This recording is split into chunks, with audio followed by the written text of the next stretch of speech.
Kakakalkal ng mga aso nagkaroon ng scratches. Nakikita niyo yan? Oh. Talagang scratches. Inaakit kasi nila eh. Pero kasi nga maano sila eh, oh. Mga sensitive sila eh.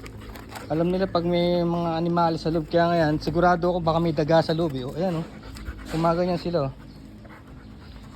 May daga yan eh, may daga. Dito nag-i-stay yung mga daga eh. Dito sa loob. Tapos yung mga daga, hindi sila matatalino kasi. Gaya niya na. Andito na tayo, andito na yung mga aso. Tapos pinapukpok ko na yung yung sasakyan. Tapos pinaandar ko na.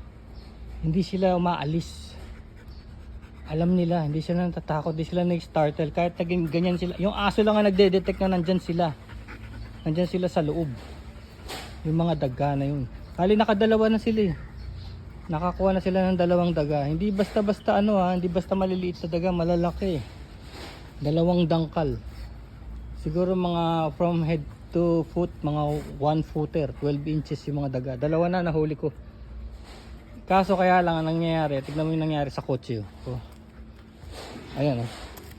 Sandamakmak na yung scratches dahil sa mga ini-scratch nila. Ngayon, pag ginawakan ko yung scratch, wala siyang lalim, no?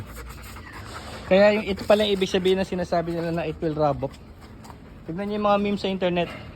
Sinasabi, pag merong bangga, no? Nagjo-joke sila pag may bangga. Sabihin it will rub off.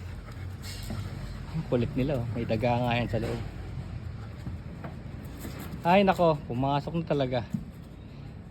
Kaya ngayon papakita ko sa inyo kung paano tanggalin yung scratches na yan.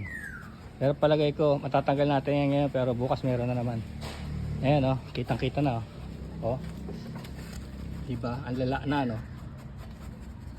So yan yun. Yan yung pinagagagawa ng dalawang to. Wala ka magagawa pagka malakas ang pang sniff nila eh. Kaya mamaya tanggal na yung bumper na yan. Mamaya tanggal na yan. Sige. Sa lalaki nito.